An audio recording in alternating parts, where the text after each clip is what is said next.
بسم الله الرحمن الرحيم. السلام عليكم ورحمة الله وبركاته.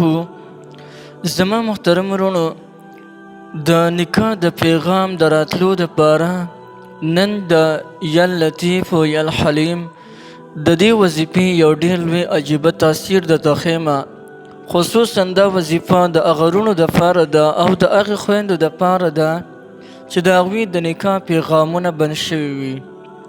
نو که دا وظیفه هغوی شروع کی، الله جل شانه به د هغوی په د خلکو په زړونو کې د هغې محبت واچوي، یعنې د ګیر چاپېره نه به دغه کور ته د نکاح پیغامونه زیات راځي.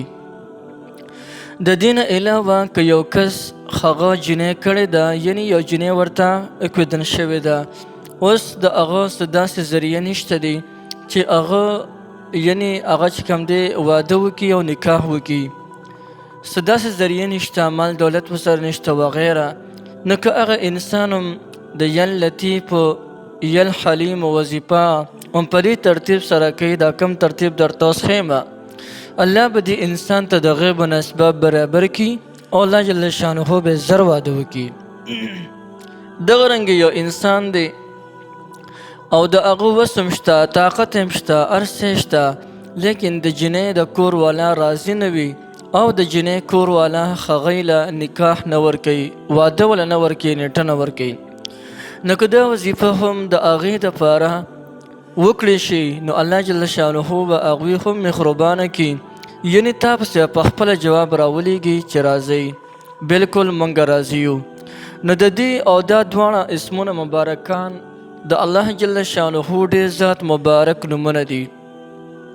د یا لطیف فضایل او برکات هغه په مخکینو ویډیوګانو کې هم تیر شوي دي، د دې چې کم تاثیرات دي هغه هم تیر شوي دي، لیکن نن چې زموږ کم ټاپکس دی نو هغه دی په دې خبره باندې دی چې یاره کم کور ته د نکاح پیغامونه نه راځي، نو د هغې دپاره به دا وظیفه کې اوس درته ښیم طریقه او تعداد یې هم درته ښیم.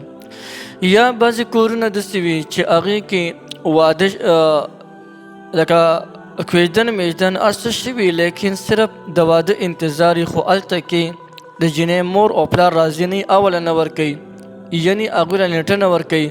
نو که دا وظیفه هم د دغه درو واړو حالاتو دپاره وکړی شي، نو الله جل شانه به پرې باندې هغه کسان مهربانه کړي او خپله پسې جواب راولېږي. د دې د وظیفې د کولو طریقه څه ده؟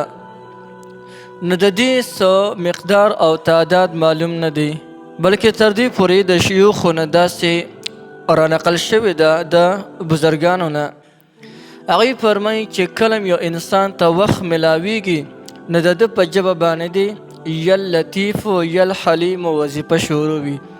یا لطیف یا حلیم مې ونه وي، بلکې یا لطیف یا حلیم چې د ستا په ژبه باندې هر وخت دا وظیفه جاری، چې کله هم تا سره وخت میلاویږي نو دا وظیفه کوه، یا لطیف یا حمیم.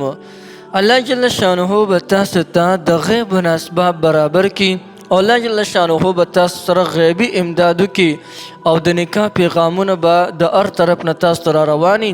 او که یو کس هغه چې دی لکه جنۍ کویدن کړې ده او اوس وله واده نه ورکوي، نو که په دغه نیت سره هم دا چې کوم دی وکړی شي، الله جل شانه به پرې باندې هغوی هم مهربانه کړي، یعنې په خپله به تاسو پس جواب راولېږي چې راځئ موږ راضي یو او نیټه کېږدئ. نو ډېره مبارکه وظیفه ده، هر سړی یې کولی شي او هر چا ته د دې وظیفې مکمل اجازه شته دی.